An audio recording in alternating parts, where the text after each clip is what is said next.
Last episode में हमने देखा था कि एलेक्स ने बूटियन पेवेलियन को फिर से बना लिया था, जिसके बाद उसने रॉय को कुछ लाइटनिंग फ्रूट्स दिए थे ताकि वो अपना कल्टीवेशन लेवल जल्दी से बढ़ा सके और एलेक्स की गैर मौजूदगी में सी किंगडम को संभाल सके। इसके थोड़ी देर बाद एलेक्स को जेस का एक लेटर मिला था जिसमें लिखा था कि वो किसी काम से माउंट ब्लाउ चला गया है। अब आगे तो एपिसोड 97 की शुरुआत में हम जेस को देखते हैं जो माउंट ब्लाउ के एक डिवाइन ऑल्टर में बैठकर कल्टीवेशन कर रहा था। तभी वहाँ एलेक्स आ जाता है जो माउंट ब्लाउ के लोगों से बचने के लिए मॉस्किटो फॉर्म की मदद से वहाँ आया था। अब एलेक्स जेस से कहता है कि जिस अल्टर में तुम कल्टीवेशन कर रहे हो उसमें कल्टीवेशन करने के लिए बहुत ज्यादा स्ट्रेंथ लगती है, इसलिए तुम्हें ये नहीं करना चाहिए। उसी वक्त वहाँ उन दोनों के पेरेंट्स भी आ जाते हैं जो जेस से कहते हैं कि अगर तुम्हारा भाई हमें लेटर देकर नहीं बताता तो हमें पता ही नहीं चलता कि तुम क्या कर रहे हो। इसके बाद जेसन जेस से पूछता है कि तुम बिना किसी को बताए यहाँ क्यों आ गए। इस पे जेस अपने कल्टीवेशन को रोक के जेसन को बताता है कि nirvana supreme plan finally start हो चुका है। ये सुन के जेस के मॉम डैड हैरान हो जाते हैं, पर एलेक्स को कुछ समझ नहीं आता कि वो किस प्लान की बात कर रहा है। तो जेस एलेक्स को बताता है कि माउंट ब्लाउ का एक एल्डर बहुत समय पहले अपर वर्ल्ड के मिस्टीरियस एरिया में कुछ खास चीज ढूंढने गया था, लेकिन अपनी लाइफ और डेथ का रिस्क लेने के बाद भी उसे वो चीज नहीं मिली। पर वहाँ से आते समय उसे एक इमोर्टल बोन मिल गई जो परफेक्ट कंडीशन में नहीं थी, लेकिन उसी समय तुम्हारी सुप्रीम बोन की चर्चा दुनिया भर में फैल गई। इसलिए उस एल्डर को लगा कि तुम्हारा ब्लड उस बोन को ठीक कर सकता है। पर तुम्हारे अंदर सुप्रीम बोन पहले से ही थी, लेकिन मेरे अंदर भी तुम्हारा ही ब्लड था, इसलिए एल्डर ने मुझे चुना। ये सुन के एलेक्स के पेरेंट्स चौंक जाते हैं। साथ ही वो ये भी समझ जाते हैं कि इसलिए बुलाव माउंटेन के बाकी एल्डर्स एलेक्स के पेरेंट्स को दूसरा बच्चा पैदा करने के लिए फोर्स कर रहे थे। तभी एलेक्स जेस से कहता है कि मैं ये तो समझ गया हूँ कि वो एल्डर इस इमोर्टल बोन से किसी को ताकतवर बना के उस खास चीज को पाना चाहता है, लेकिन मुझे ये समझ नहीं आ रहा कि अगर ये बोन दूसरों को पावरफुल बनाती है तो वो एल्डर इसे अपने अंदर ही ट्रांसप्लांट क्यों नहीं कर लेता। इस पे जेस एलेक्स को बताता है कि अगर उस बोन को सही बॉडी में नहीं डाला गया तो वो बोन डिस्ट्रॉय हो जाएगी और उस बॉडी को भी थोड़ा डैमेज कर देगी। इसलिए उस एल्डर ने ऐसा नहीं किया क्योंकि उसका अब तक कोई वंशज नहीं है। ये सुन के जेसन जेस से कहता है कि वो एल्डर खुद की लाइफ छोड़ के तुम्हारी लाइफ रिस्क में डाल रहा है, क्या तुम्हें ये नहीं दिखता। इस पे जेस बोलता है कि भले ही उस एल्डर को वो खास चीज चाहिए, लेकिन ये बोन मेरी ताकत बहुत तेजी से बढ़ा देगी, इसलिए मैं इस मौके को नहीं छोड़ सकता। इस पे एलेक्स उसे कहता है कि अगर तुम अच्छे से मेहनत करो तब भी तुम्हारी स्ट्रेंथ बढ़ जाएगी, तो फिर तुम ऐसी खतरनाक चीजों का इस्तेमाल क्यों करना चाहते हो। ये सुन के जेस उसे कहता है कि तुम्हारे कल्टीवेशन का तुम्हारा तरीका है और मेरे कल्टीवेशन का मेरा तरीका, इसलिए तुम मेरे मेथड को नहीं समझ पाओगे। ऊपर से तुम्हें मेरे मैटर में नहीं बोलना चाहिए क्योंकि पहली बात तो तुम्हारे पास भी सुप्रीम बोन है और दूसरी बात कि लोअर वर्ल्ड में मेरे अलावा इस बोन को किसी और का ब्लड ठीक नहीं कर सकता है। ये सुन के जेसन जेस से कहता है कि पर इसमें बहुत ज्यादा रिस्क है और तुम्हें कुछ हो गया तो हम क्या करेंगे। इस पे जेस कहता है कि अगर मुझे पावरफुल बनना है तो मुझे रिस्क लेना ही होगा क्योंकि ऐसे मौके बार बार नहीं आते और बिना रिस्क लिए मैं ज्यादा ग्रो भी नहीं कर पाऊंगा। ये सुन के एलेक्स अपने पेरेंट्स को समझाते हुए उनसे कहता है कि हमें जेस को जो ये कर रहा है वो करने देना चाहिए। इसके बाद एलेक्स एक लाइटनिंग फ्रूट जेस को भी दे देता है ताकि वो फ्यूचर में थंडर पावर एब्जॉर्ब कर सके। जिसके बाद वो अपने पेरेंट्स से कहता है कि आप दोनों जेस के साथ हैं तो मुझे नहीं लगता कि उसे कोई परेशानी होगी, इसलिए मुझे यहाँ से जाना होगा क्योंकि मैं सी किंगडम का एम्परर हूँ और ज्यादा देर तक यहाँ नहीं रुक सकता। अब एलेक्स अपने पेरेंट्स को अलविदा कहते हुए वहाँ से निकल जाता है, जहाँ जाते हुए उसे जेस की ही वो मिस्टीरियस प्लेस वाली बात याद आने लगती है। आगे एलेक्स उस दूसरे वर्ल्ड में आ जाता है जहाँ वो पहले प्रैक्टिस करने आया करता था। अब वहाँ पहुँच के एलेक्स सोचता है कि लोअर वर्ल्ड की हर प्रॉब्लम के पीछे अपर वर्ल्ड का हाथ होता है, इसलिए मुझे वहाँ जाकर अपर वर्ल्ड को अच्छे से समझाना होगा। इसके बाद एलेक्स उस वर्ल्ड में तबाही मचाने लगता है जिसकी वजह से उस वर्ल्ड का गार्ड वहाँ आ जाता है। तो एलेक्स उससे कहता है कि मैं आपसे कुछ सवाल पूछना चाहता हूँ कि क्या ये वर्ल्ड अपर वर्ल्ड से कनेक्टेड है। इस पे वो गार्ड बोलता है कि तुम्हारे सवालों के जवाब तुम्हें खुद ही ढूंढने होंगे और ये कह के वो गार्ड वहाँ से चला जाता है। जिसे देखकर एलेक्स बोलता है कि ये कैसा बंदा था, इसने तो मुझे कुछ नहीं बताया। तभी वहाँ पर वो दोनों बंदे आ जाते हैं जिनसे एलेक्स इस वर्ल्ड में बचपन में मिला था, जो एलेक्स से कहते हैं कि उस गार्ड ने तो तुम्हें कुछ नहीं बताया, पर अगर तुम हमें 5 मिलियन जेड एसेंस दोगे तो हम तुम्हें अपर वर्ल्ड का रास्ता दिखा सकते हैं। ये सुन के एलेक्स उन्हें डराते हुए कहता है कि मैंने सुना है कि तुम लोगों को कहते हो कि मैं तुम्हारा स्टूडेंट हूँ और ये कहकर तुम मेरे नाम पर अपना सामान बेचते हो, इसलिए चलो उस सामान का प्रॉफिट मुझे भी दो। ये सुन के वो दोनों घबरा जाते हैं क्योंकि वो प्रॉफिट 5 मिलियन से ज्यादा था। इसलिए वो एलेक्स से कहते हैं कि हम तीनों तो दोस्त है ना, तो चलो हम तुम्हें फ्री में ही वहाँ का रास्ता बता देंगे, लेकिन उसके लिए तुम्हें बस इस वर्ल्ड के रिकॉर्ड तोड़ने होंगे जैसा कि तुम पहले किया करते थे, ताकि हम थोड़ा और प्रॉफिट कमा सके। ये सुन के एलेक्स उन दोनों से पूछता है कि कहीं तुम झूठ तो नहीं बोल रहे हो कि अगर मैं वो रिकॉर्ड तोड़ भी दूं तब भी तुम मुझे कुछ ना बताओ। इस पे वो दोनों बोलते हैं कि नहीं, हम झूठ नहीं बोल रहे, और वैसे भी हम तुमसे झूठ कैसे बोल सकते हैं, तुम इतने पावरफुल जो हो। तो ये सुन के एलेक्स उस वर्ल्ड के बहुत सारे रिकॉर्ड कुछ ही मिनट्स में तोड़ देता है, जिसे हजारों सालों पहले बनाया गया था।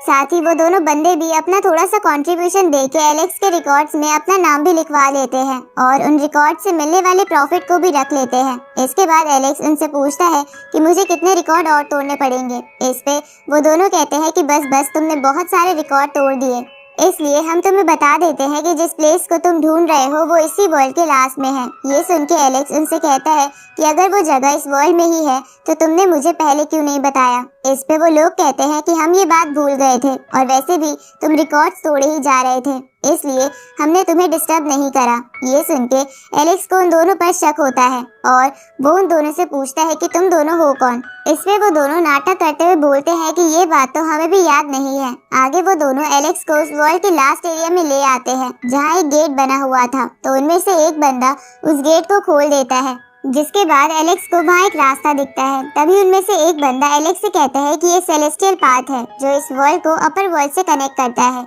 ये सुन के एलेक्स उस रास्ते पर निकल जाता है। तभी वहाँ खड़े कुछ और लोग उन दोनों जनों से पूछते हैं कि क्या हम भी इस रास्ते पर जा सकते हैं, जिसपे वो दोनों उसे कहते हैं कि हाँ जरूर, लेकिन ये रास्ता बहुत ही डेंजरस है। ऊपर से तुम इस रास्ते पर सिर्फ चल सकते हो, उड़ नहीं सकते, जिसकी वजह से तुम्हारा सिर्फ एक कदम तुम्हारी जान ले सकता है। पर ये वर्ल्ड नकली होने की वजह से तुम असलियत में तो नहीं मरोगे, लेकिन तुम इतना इंजर्ड हो जाओगे कि तुम्हें बहुत समय आराम करना पड़ेगा। ये सुन के वो लोग डर जाते हैं। इस तरफ एलेक्स सेलेस्टियल पाथ पर तेजी से भागता हुआ आगे जा रहा था, जहाँ ठीक 3 दिन बाद वो उस रास्ते को पार करके एक जगह पहुंच जाता है, जिस जगह पर एक फॉर्मेशन बनी हुई थी, जिसे टच करते ही एलेक्स बहुत दूर खिसक जाता है। तो ये देखकर एलेक्स अपनी पंच की एनर्जी से उस फॉर्मेशन को तोड़ देता है और आगे आता है, जहाँ उसे अपने सामने एक बड़ा सा गेट दिखता है, जिसके सामने एक खूबसूरत लड़की खड़ी हुई थी जो तियानजियान एकेडमी से थी और उसका नाम फेंगवू था। अब वो लड़की एलेक्स को देखकर उससे पूछती है कि क्या तुम एक बीस्ट हो।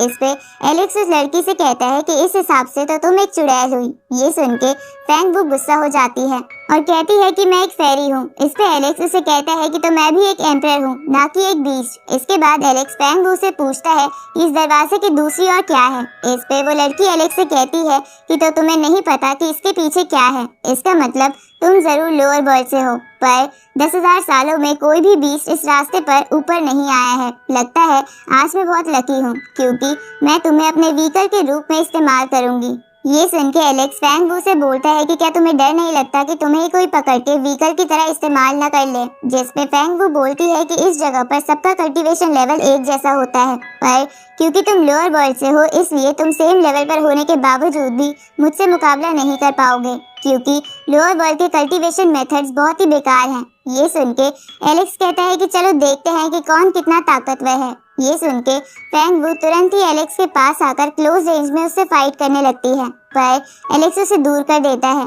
और मन में सोचता है कि क्लोज रेंज की फाइट में तो मैं किसी से भी नहीं डरता। तभी फेंगवू फिर से क्लोज रेंज में आके एलेक्स से लड़ने की कोशिश करती है, पर एलेक्स उसके लेग को पकड़ लेता है, लेकिन फेंगवू एलेक्स के चंगुल से छूटकर पीछे हो जाती है और उसे एक लात मारती है, जिससे एलेक्स भी थोड़ा पीछे हो जाता है और सोचता है कि इस लड़की की बॉडी तो बहुत स्ट्रांग है। इधर फेंगवू भी यही सोच रही थी, साथ ही वो ये भी सोचती है कि एलेक्स कोई रेयर बीस्ट है। इसके बाद फेंगवू एलेक्स पर डिवाइन एरो टेक्निक से हमला करती है और उससे कहती है कि अगर ये मेरी असली बॉडी होती तो मैं तुम्हें कब का पकड़ चुकी होती। इधर एलेक्स शील्ड बना के उन एरो से बच जाता है। तभी फेंगवू एलेक्स को फिर से किक मारने की कोशिश करती है, लेकिन इस बार एलेक्स उसे ही पीछे फेंक देता है और उससे कहता है कि तुम्हारी बॉडी इतनी भी स्ट्रांग नहीं है, तुम्हारी पिछली किक में कोई टेक्निक थी जिसकी वजह से वो इतनी पावरफुल थी। ये सुन के फेंग वू बोलती है कि ये बात तुम्हें अब पता चली, वो मेरी लाइट टेक्निक थी जिसे मैंने बहुत मेहनत से ट्रेन किया है। इसके बाद फेंग वू एलेक्स को अपना नाम बताते हुए उससे कहती है कि मैं तुम्हें अपर वर्ल्ड में ले जाने के लिए तैयार हूँ, लेकिन उसके बदले तुम्हें मेरा व्हीकल बनना होगा क्योंकि तुम बहुत ही रेयर और पावरफुल बीस्ट हो। ये सुन के एलेक्स गुस्सा हो जाता है और उससे बोलता है कि क्या तुम अभी भी नहीं सुधरी। इसके बाद एलेक्स फेंग वू पर अपनी सुप्रीम बोन की पावर का इस्तेमाल करता है, जिसे देखकर फेंग वू हैरान हो जाती है और बहुत दूर जाके जमीन पर गिरती है। साथ ही वो समझ जाती है कि वो एलेक्स से नहीं जीत सकती, इसलिए वो वहाँ से भागने लगती है। जहाँ भागते हुए वो वहाँ बने एक स्टैचू से मदद मांगती है, लेकिन उस स्टैचू में कोई हलचल नहीं होती, जिसकी वजह से एलेक्स को लगता है कि फेंग वू उसे बेवकूफ बना रही है। इसलिए वो उसका पीछा करके उसका हाथ पकड़ के उसकी पावर को सील कर देता है और उससे पूछता है कि तुमने वो लाइट मैटर को कैसे ट्रेन किया था। ये सुन के फेंग वू ये कहते हुए अपनी उस बॉडी को वहाँ से गायब कर देती है कि जो इन्फॉर्मेशन तुम जानना चाहते हो वो मैं तुम्हें नहीं बताने वाली।